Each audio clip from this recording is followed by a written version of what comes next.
homelessness among families with young children, it's often an invisible crisis. Nearly 1 in 7 Chicago students experience homelessness, according to a study by Chicago Urban Labs. But those numbers could actually be much higher.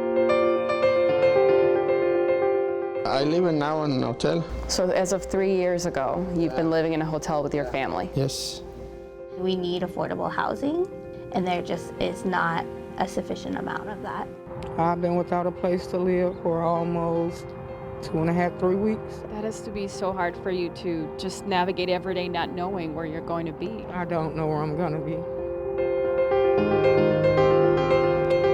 So we are seeing more and more families who've lost their jobs during the pandemic.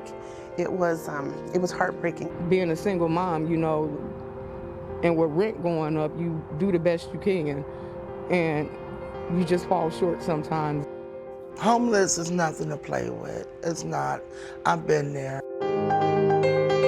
We don't have exact numbers on homeless college students across the state. What we do have are stories from students in the Chicago area who've experienced house insecurities. I could live on campus, I don't have a problem about that, but I don't have the money. How can you be a student and be homeless or housing insecure? What does that look like? Once we have the housing, the food, it pushes us through, but we also sometimes feel the fear of oh my gosh, what's gonna happen when I don't have this? I feel like homelessness isn't talked about a lot.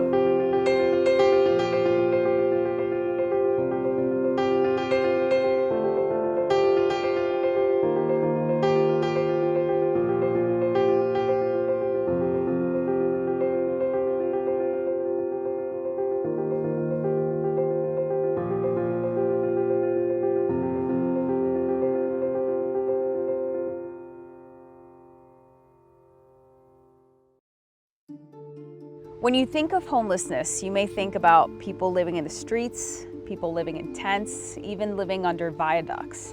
But what we've learned these past few months is that homelessness, especially for families with children, it's often an invisible crisis. It looks much different because oftentimes these families, or even students by themselves, they're couch surfing, they're staying with other family members, they're even living temporarily in hotels. And this is all as a means of survival. Now, earlier this year, we aired a 3-piece series on NBC5. We started focusing on families in Chicago. And what we found is that these stories were so meaningful. They were so moving. They were really eye-opening. We felt the need to expand the series and make it into a documentary. So we're gonna start with what we found in Chicago's far south suburbs.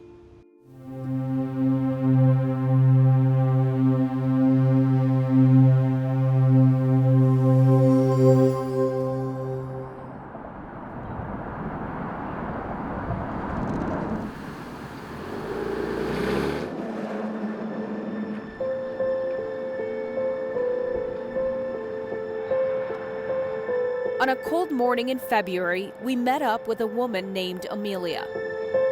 We got word she had just arrived at this hotel in Maryville, Indiana, for a temporary stay. She had nowhere else to go after losing her home. That has to be so hard for you to just navigate every day not knowing where you're going to be. I don't know where I'm going to be. So Amelia is a mother of 7. All but 2 of her children are grown and on their own.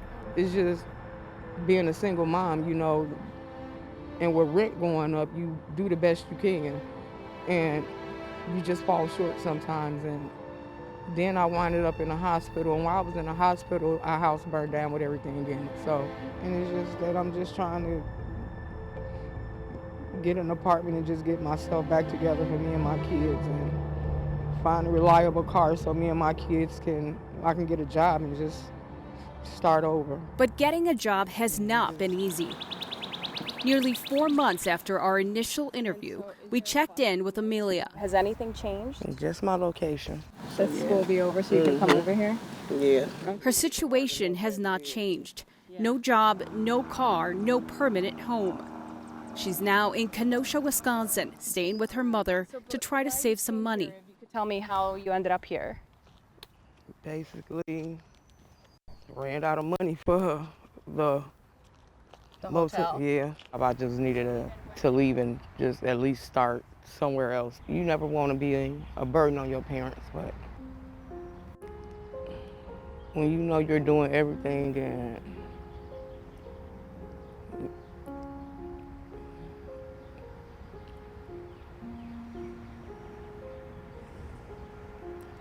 you're trying to make it without help, but you know you need it.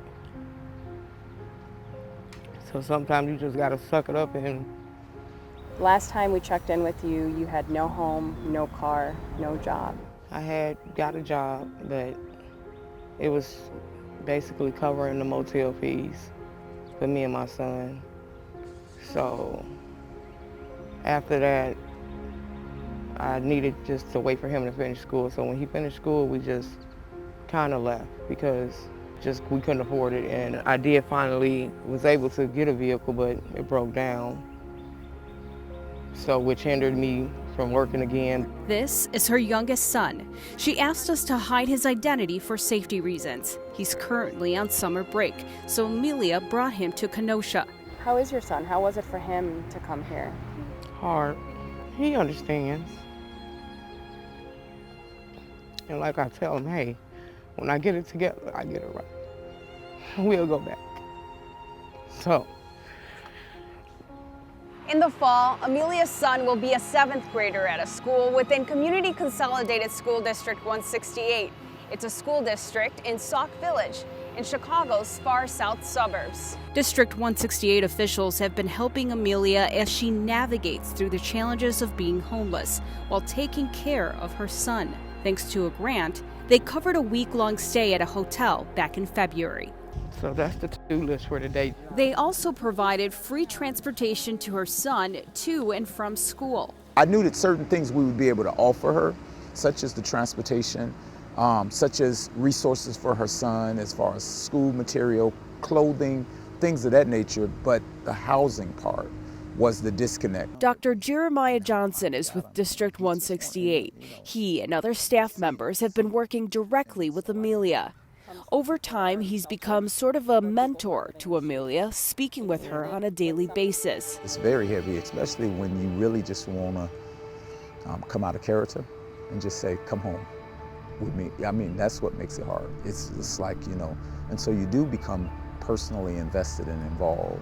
I was concerned that sometimes the temporary help wouldn't support what was needed. And sometimes it's that journey throughout a conflict that you need somebody to walk you through. And so that's what I feel like I was purposed to do in that moment, is to just work through what's the conflict. You know, what are we really fixing if we put you in a house for 5 days and now after the 5th day, you're needing help again.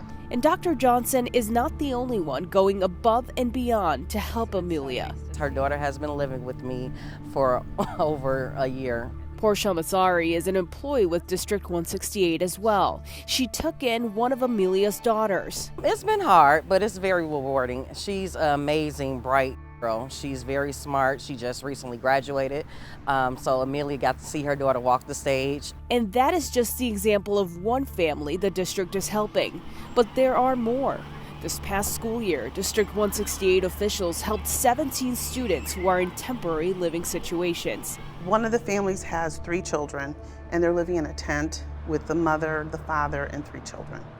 And so it's gut-wrenching because I can't imagine. Superintendent Donna Leak has been with the district for 10 years. Since I've been here, we've seen transitions in our student population and needs of our families in terms of the support. She says it's nothing new for them to provide support to homeless families, but in recent years, they've had to step up their efforts. Yes, we are seeing that, especially the south suburbs.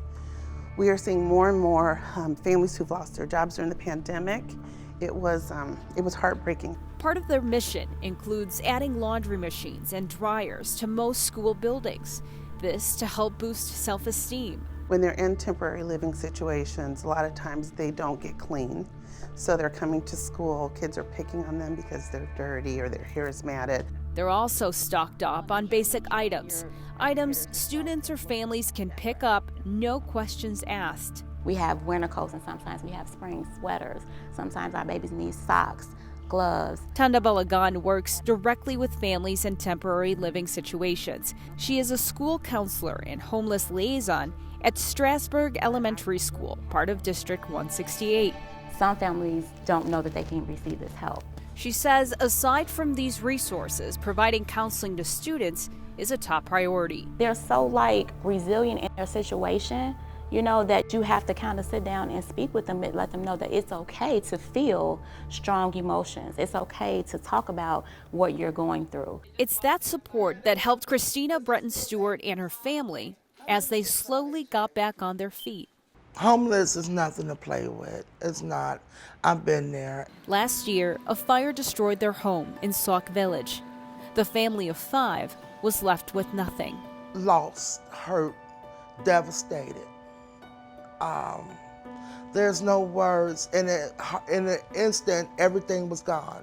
Their church helped them cover the cost of a hotel room for nearly 6 months. While grateful, Christina says it was a temporary living situation that proved to be difficult, especially for their youngest, who was 6 years old at the time, a then first grader at Wagner School, part of Community Consolidated School District 168. Wagner School stepped up and said they'll get my son transportation. They made arrangements for my son to get picked up from Harvey, because I had to go over to Harvey because there was no rooms available over in this area. They also blessed us with a coats, because we didn't have no coats. Who blessed you with coats? Wagner School was able to bless our family in Corzell with coats and food. They bought food up there for us. The counseling. Christina is just, for me, I feel like she's a success story. She was able to get back on her feet, but with a lot of support from the schools, from the churches, just from the neighborhood, because we value what it takes to help a family get back on their feet. Christina, her husband, and her sons are now living in a new home in Sauk Village and want to make sure others learn from their experience. That is help out there. That is help. No matter how bad the situation looks. If you turn to the schools and the community, there is help out there. And I'm so grateful to God. I'm so grateful. Words that resonate with Dr. Leek's mission, the realization that helping students also means supporting their families in every way possible. We're here to make sure that they get to the next phase in life. And that means then we also have to take care of their moms, dads, brothers, sisters, aunties, and whoever we need to take care of. That's what we're here for. That's what they did with Amelia. The support from her child's school community has made a tremendous impact. I'm grateful, I'm thankful that I got people that are still willing to help me or, just check in on me or make sure I'm okay. I know there's other people out there struggling just like me, and it's okay to not be okay. It's okay to not always have the answer or to not always get it right. It's okay to ask for help. Her future is very uncertain, but the move to Wisconsin for now is her only option. I got a couple months to be here to figure it out. Save up for a house, a vehicle again, and hopefully just stay positive and hopefully get it right. Just believe in yourself and just know not to never give up on yourself or your kids. And keep pushing, it's just important to fight.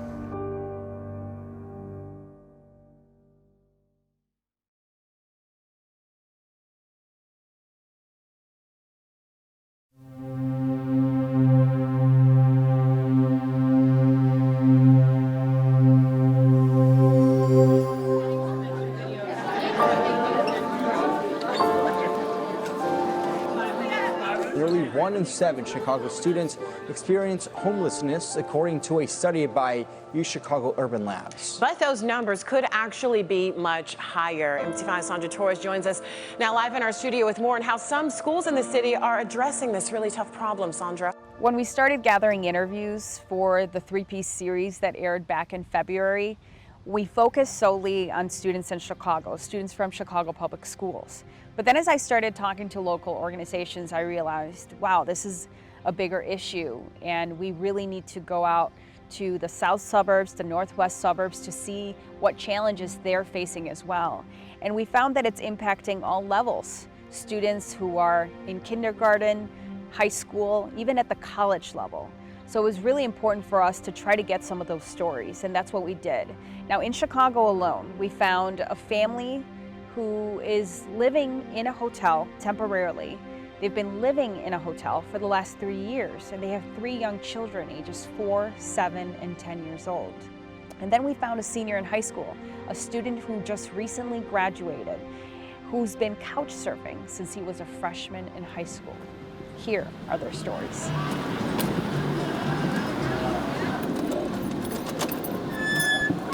My name's Hector Ocampo. We met up with Hector Ocampo as he finished up his last few days of senior year. He invited us to his grandmother's apartment in the Edgewater neighborhood. That's where he frequently stays during the week. This is my bedroom slash living room. This is where I sleep, do my homework, watch TV, play games, and yeah, this is pretty much my home. This couch has become more than just a bed. At first, it's weird. You know, you don't really have a lot of privacy. You know, it's a couch, it's a living room. You know, people come here to watch TV. But for me, it's like, it's a normal thing now. I'm very lucky to even be able to have an apartment to stay at, because I know what it's like to stay at a hotel. I've gone from hotels to hotel. We'd stay at maybe 2 nights, 1 night at one, and then we'd go and find another cheaper one, and we'd just go to school like that. So it's hard, you know. So I'm blessed to even, you know, thank God I'm able to have an apartment where I can just stay at. This is the best possible situation for you, even though it's a couch, but it's way more stable than going from hotel to hotel. Yeah. And how old were you when you began couch surfing? I was 14, so freshman year was when we started. For the past 4 years, Hector went to school here at Mather High School on the city's north side. So instead of doing the hour-plus long commute from the city's south side to the north side, he would stay at his grandmother's apartment in a neighborhood nearby, or wherever he could find a place to stay. My mom, she's always struggled to find a job and to keep a job, because, you know, no one wants to work a job where they're not happy. So she's always been trying to find a job so, you know, that can give her stable income, and my mom couldn't afford an apartment here with all, you know, my 6 siblings. So it was convenient that my grandma was here. Very grateful.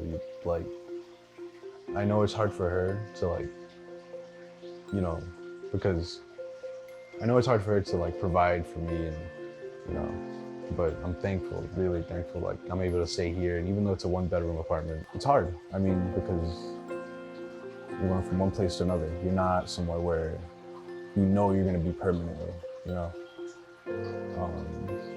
So, but I would tell someone, it's like, it's just always hard. It's not always easy to house surf, because something may come up and then you may have to stay somewhere, you know, stay somewhere else. I've stayed at my aunt's sometimes. Hector is not the only student from Mather High School facing this kind of housing insecurity. School officials tell me he's one of 58 students considered STLS, students in temporary living situations. I didn't know there was, I mean, you don't see it, you don't notice it. You see a bunch of high school kids, you know, you assume, all right, you know, they have a house, they have an apartment, but, you know, sometimes it's not like that. So I was shocked when I heard that there are other students like me, or maybe, you know, who don't have an apartment or have to live in a hotel or in a homeless shelter, which I've been through all that, and it's just shocking to hear that there's like 58 students. I don't know a single one of them. One thing we noticed as we interviewed people in the city and the suburbs is that most school districts, if not all of them, they're prepared to help these families who are in temporary living situations. They have staff who are dedicated to work directly with these families and make sure that they know what resources are available to them. And that is all thanks to the McKinney-Vento Homeless Assistance Act. It's a federal law created to support the enrollment and education of homeless students, so they can get the same educational opportunities as others. The law means that all school-related fees are waived. Students get help with transportation to and from school and extracurricular activities free of charge. They can attend their school of origin even if they're not residing in the same area anymore.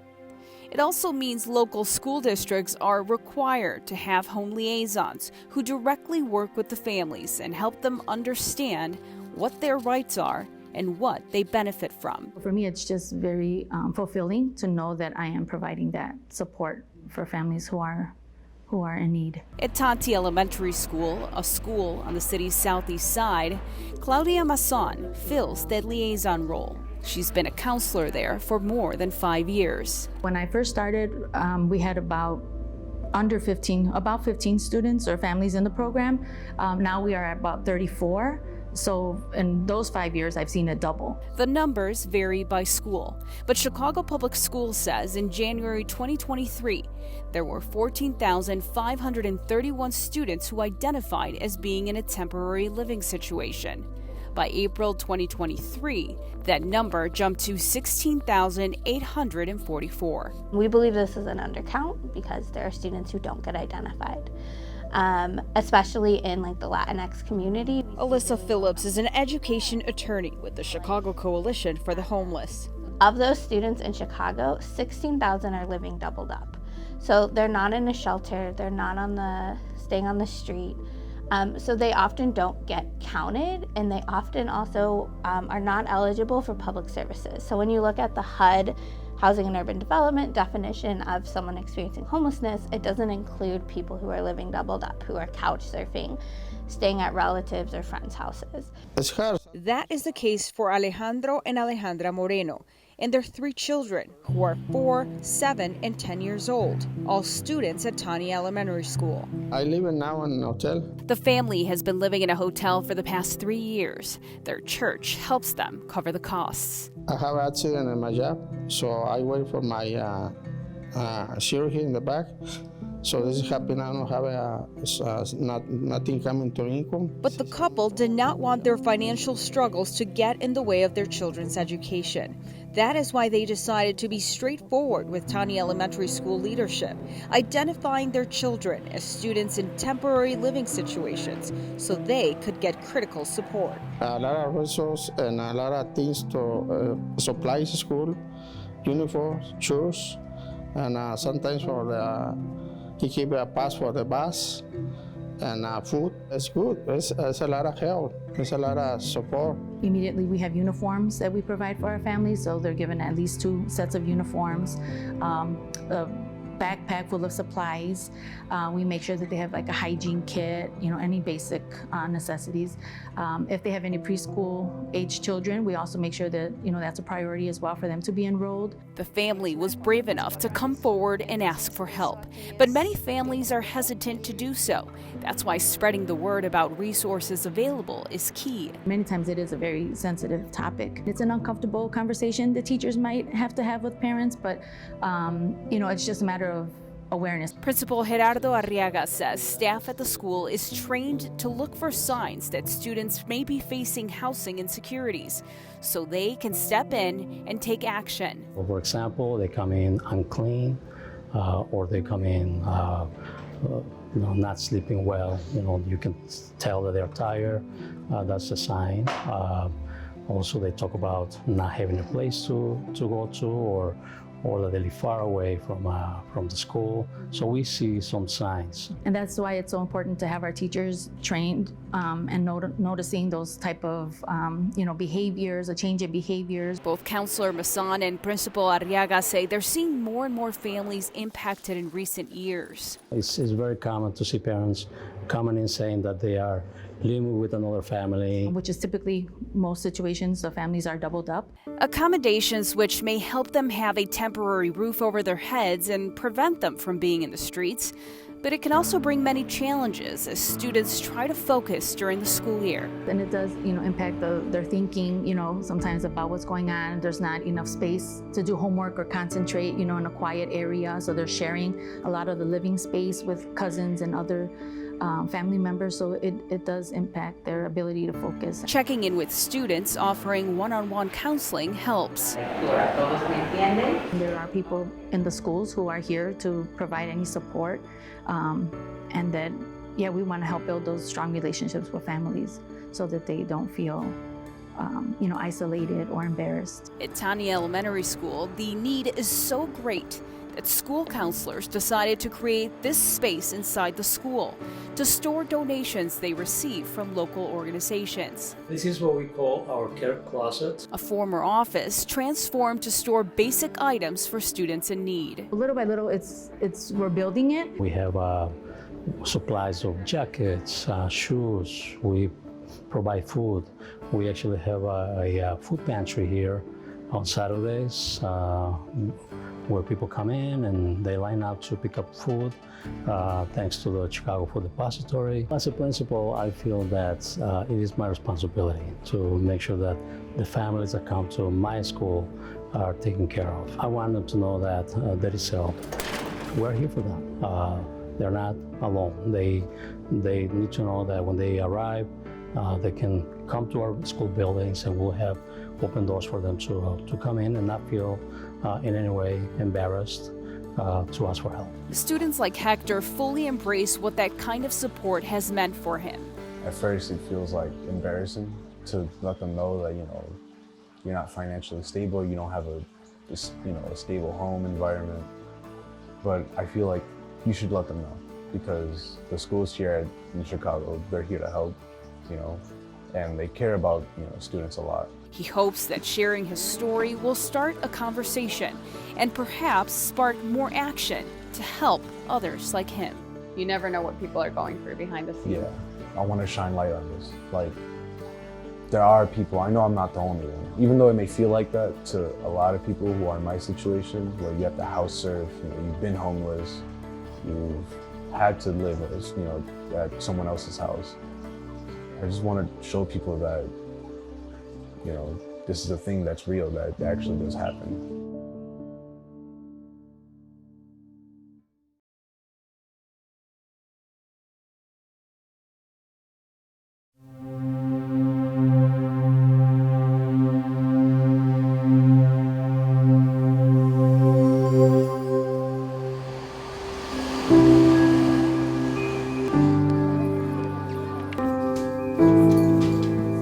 NBC5 Sandra Torres brings to light an issue that homeless advocates say is not talked about enough: college students who experience house insecurities. Well, we don't have exact numbers on homeless college students across the state, though that's soon about to change thanks to a new state law. What we do have are stories from students in the Chicago area who've experienced house insecurities and the help they're getting. When we began looking at the issue at the college level, we wanted to look at data. We wanted to know how many students are considered homeless in the city, across the state.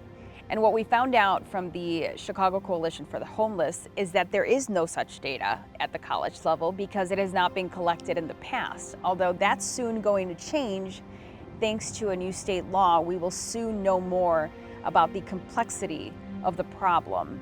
But let's talk about that law a little bit later. For now, we want to introduce you to some students, some college students who know what it's like not to have a home while trying to focus in school. Two-bedroom apartment? Yes, two-bedroom apartment. This is the dining room. This is 21-year-old Cynthia Juarez. She proudly shows us a new apartment she recently moved into.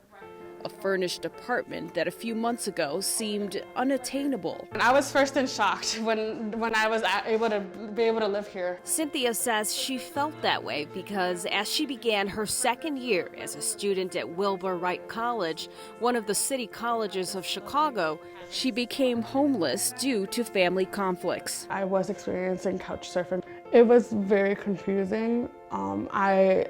There was a point where I was just like, I don't know if I should even continue my education and just put that on pause and just focus on working full time. A lot of the times when people found out that I was couch surfing, they're like, but you don't look the part, like you dress so nice and so elegantly and you carry yourself a certain way. I'm like, that's because I had access to that. I had the clothes that I had before, but just because I'm dressed elegantly and my hair is done and I'm wearing my heels doesn't mean that I'm not suffering through homelessness. Cynthia says she kept her struggles to herself for the most part because asking for help was a real battle.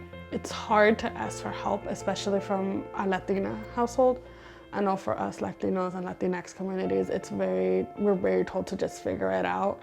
So actually having to like put myself out there and be like, hey, I actually need help. I'm couch surfing for the past week. I've failed all of my exams already because I'm so worried about where I'm going to be sleeping next. Fortunately, she found out about Cecilia House, a recently renovated 7-apartment home with 20 beds on the city's north side. The building is solely dedicated for students experiencing house insecurities who attend DePaul University and the city colleges of Chicago.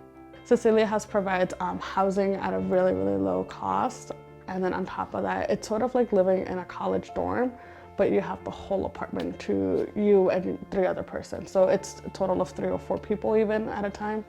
And then you all share it all together. Cecilia House does provide all the furniture for us, so we didn't have to worry about having to spend money on that because we arrived and everything was here. They had an amazing program called the Wellness Center, and they recommended me Cecilia House considering that I had all of the qualifications. There's a whole a list of requirements, like you have to show that you are actually genuinely homeless, but you're also going to school full-time and working. The process is relatively easy, but like I said, it's a matter of actually reaching out and asking for that help. For you to rent an apartment like this on your own, it would be very difficult. It would be extremely difficult because apartments that are relatively this size are about $1,400. The nonprofit DePaul USA owns Cecilia House. DePaul USA is a nonprofit that works to end homelessness in all the cities it exists in, so we're nationwide. And in Chicago, we work with students, so it's student homelessness. We work with City Colleges of Chicago and DePaul University, and we work with their students and try to offer them a place to stay and grow and graduate with a degree at the end of their time here. The organization purchased this building and renovated it to make special accommodations for homeless students, thanks to a generous donation. And the first students moved in August 2022.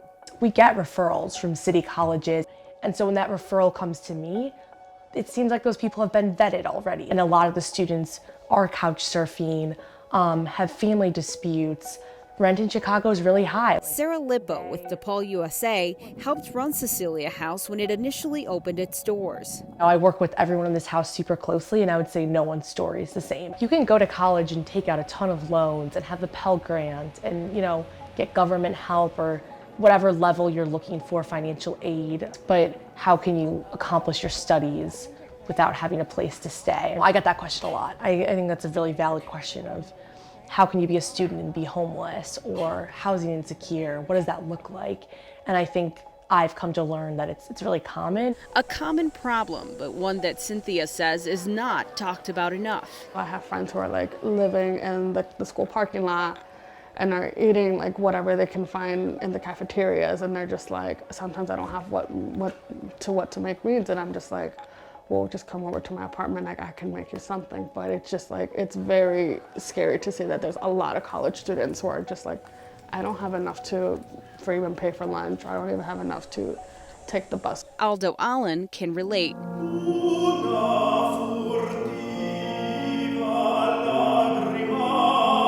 He's a talented opera singer, a vocal performance scholar at DePaul University, who knows what it's like to worry about having a roof over his head.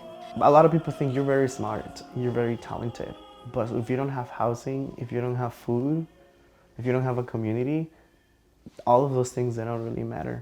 Aldo is originally from California, but when he moved to Chicago last year to pursue his master's at DePaul University, he was having a hard time finding an affordable place to live.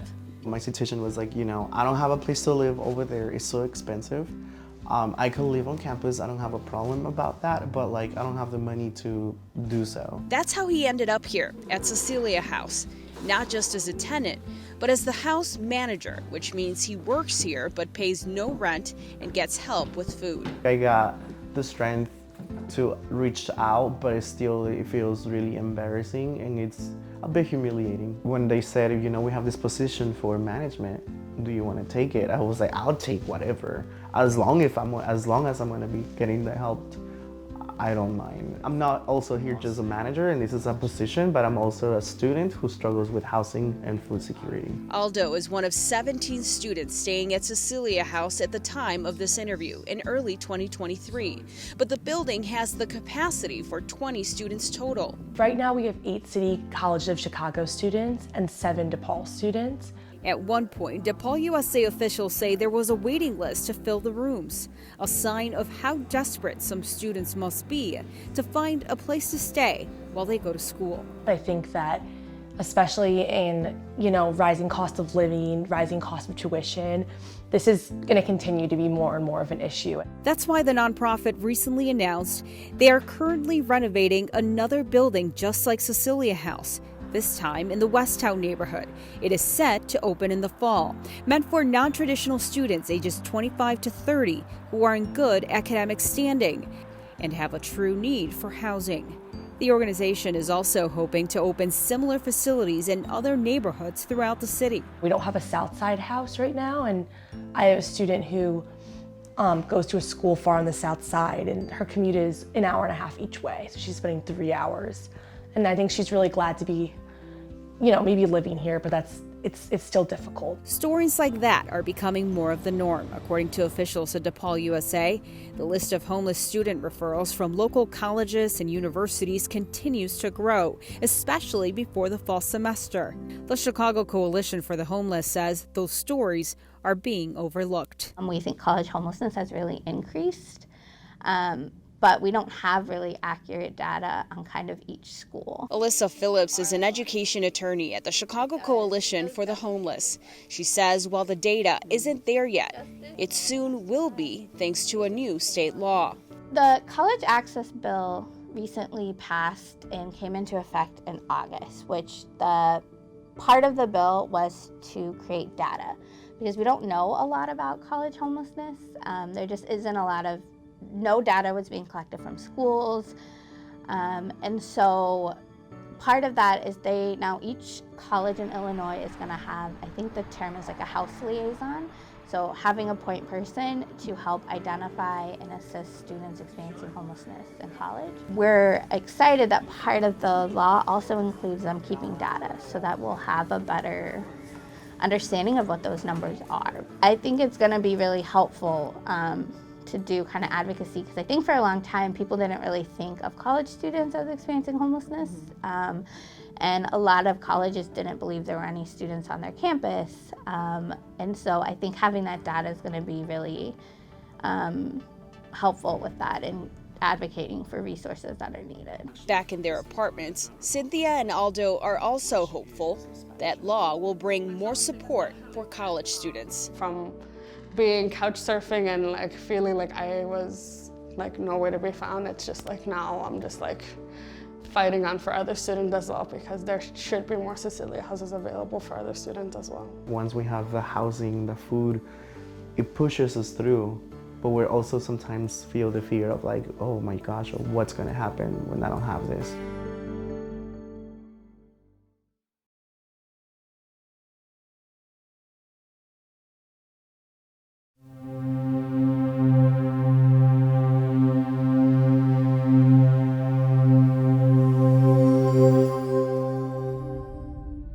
So what's being done to address the issue of homeless families, of homeless youth? Well, what we've learned these past few months by doing interviews and talking to local organizations is that they are the ones stepping up to take care of these families. Local churches are doing so as well, and so are local school districts. But that is only a temporary solution. What's the ultimate goal here? The ultimate goal is to get them permanent housing. So how do they do that? Well, we reached out to the Chicago Coalition for the Homeless to tell us what's happening in the city itself. But we also talked to a local organization in the northwest suburbs and an investment they made in order to help these families move forward. A place like this, a 1-bedroom right now in the suburbs, is going for what? $1,500? Yeah, I was gonna say 12 to $1,500 depending on where it is. By just looking at these newly constructed units in Chicago's northwest suburbs, You'd think they're part of a new major development. This is the handicap accessible 1-bedroom. But they're not. This is, again, a little bigger. This will be able to house a family with children if need be. These are units that provide temporary shelter for homeless individuals and families. 5 of them are studios, and then 2 of them are 1-bedrooms. It's the result of decades of work by a local organization which advocates for affordable housing in this area. We've been operating for over 30 years. The organization is called Journeys the Road Home, and Suzanne Ploger is the director of development. The nonprofit is based out of Palatine, Illinois, a suburb about 30 miles northwest of Chicago. When people find out about our agency, where we're located, what we do, they're always surprised that we're here in the northwest suburbs. This is an affluent community. This is known for good school districts, great park districts, good economies. How could there possibly be poverty in these areas? But the ratio of poverty is equal to that of the city, but because it looks different, people don't see it in the same way. When they picture a homeless person, they have the very stereotypical picture in their head of Lower Wacker Drive, kind of, scary people that they don't want to be around. They don't thinking that it might be the person cashing them out at Mariano's. It might be the person they're going to church with or their kids are going to school with. We don't know the struggles our neighbors are facing if they're struggling to make their mortgage or rent payment and wondering how they're going to put food on the table. Journeys provides over 60 services to the community, all under one roof, from food pantry to clothing to case management. Suzanne says these past few years, the demand for their services has gone up. We definitely are seeing a big jump in who is coming to us for assistance. Since March of 2020, we have spent over almost $2.7 million to keep people housed through our hotel program. Our traditional pad shelters at the Faith Partners had to close down because of COVID, and we moved everyone into hotel rooms now for 3 years. It's significant, it is bad, and it really highlights the need for affordable housing. That's why earlier this year, the organization opened the doors of their new facility to continue to serve the homeless or those at risk of being homeless, but at a much larger level. We knew we had to take on a capital campaign to have our new building to be a truly comprehensive building that we can provide all of our services in one stop. So this is the men's shelter side. Suzanne gave us a tour of the rooms now filled with cots. They'll begin to use them in the fall. So how many beds will be in the shelter? 40 beds. 20 beds for male, 20 beds for female. We'd have the cots and the beds here, the shower and bathroom facilities over here, along with the laundry for the linens for the shelter beds. What was it like for all of you who worked on this for so long to finally see it at this level, to see the beds in your own building? It was overwhelming at first when we first came in, and to see what has been a concept for so long. Really, it's quite the achievement. And for a family that needs shelter assistance, they have a private place for them as well. That's a game changer. It is, because before, the moms would have to take, the daughters into the women's side, and the dads would have to take the sons into the male side, or if it was a single mom, having all the kids with her. So having a quiet, private place just for them is really significant. It was really important for us to build this into the facility. But even more impressive are the affordable supportive housing units. And this will be the area for our 7 permanent supportive housing units. 2 of them are handicap accessible, and 2 of them are 1-bedrooms. The other was our studio setups. Permanent supportive housing is basically an apartment that someone can move into. We charge a portion of their income as their rent, and then we slowly work with them to get them up to market rate housing, so they can then move out of here, have some rental history that we can provide, and then go into a traditional market rate apartment. Is this a unique thing for this area, having these units and a shelter, or is there something like this similar? We're the only one that has it all under one roof. Suzanne has been with Jurdy's for 8 years. She says this building is a game changer, but it's not enough. More work needs to be done to ensure there's affordable housing, she says, and a big first step is raising awareness. Homelessness can strike anytime to any kind of family. It doesn't take much. Affordable housing is so crucial in the suburban area, and so many villages don't put the priority on access to affordable housing. When the new developments are coming in and they are required to have a certain percentage of their units be affordable, many times it's always in, oh, phase 2 will deal with those, and then suddenly phase 2 gets redrawn, reconsidered, and those affordable units aren't included. And the villages would rather have the fine that comes with not having those units, because then they have that money and they're not putting the priority on actually having affordable housing units in their communities to allow people to stay in their communities. So the awareness of affordable housing is needed. In the city, low-income families are facing similar issues, but the Chicago Coalition for the Homeless says one major obstacle is that the vast majority of families who face housing insecurities are not eligible for certain public services through the U.S. Department of Housing and Urban Development, also known as HUD. When you look at the HUD, Housing and Urban Development definition of someone experiencing homelessness, it doesn't include people who are living doubled up, who are couch surfing, staying at relatives or friends' houses. The McKinney-Vento Homeless Assistance Act is the federal law that supports students experiencing homelessness. And in that definition, it includes people who are living doubled up. But the federal definition in HUD doesn't include that. And this pattern that we see with students is also reflective in adults. So the vast majority of people experiencing homelessness in Chicago and Illinois don't even qualify for these programs and resources that we do have.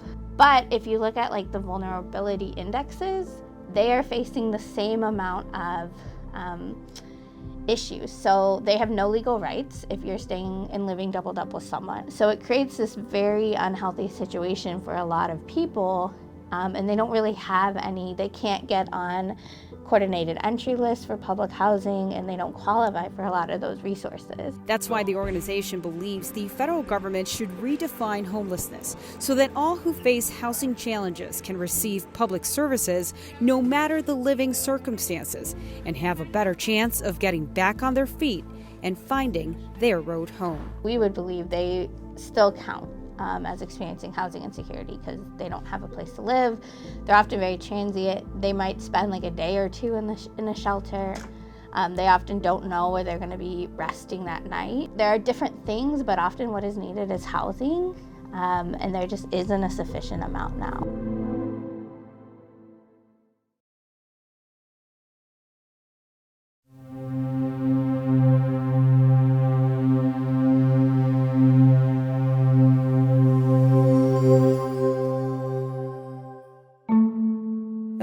Is still staying with her mother in Kenosha, Wisconsin. She was able to obtain a job there and is currently saving money. Her goal is to return to the south suburbs of Chicago by the time school starts, so her 12-year-old son can go back to school at Community Consolidated School District 168 in Sauk Village. Hector graduated from Mather High School in May 2023. He has since joined the National Guard in Indiana and is currently going through boot camp training. His dream is to go to college after the military and pursue a music production degree. Alejandro and Alejandra Moreno continued to stay in a hotel room with their 3 children, ages 4, 7, and 10. Alejandro is still unable to work due to his back injury. Aldo graduated with a master's degree from DePaul University in May 2023. He is now pursuing a performance certificate from DePaul University. He will continue staying at Cecilia House, but as a tenant, he's moving on from the building house manager role to focus on school responsibilities. Cynthia is still living at Cecilia House. She is now working full-time as a receptionist and event coordinator at a hospitality company downtown. She plans to take over the house manager role in August 2023. Cynthia hopes to graduate from Wilbur Wright College in 2024 and pursue a career in hospitality.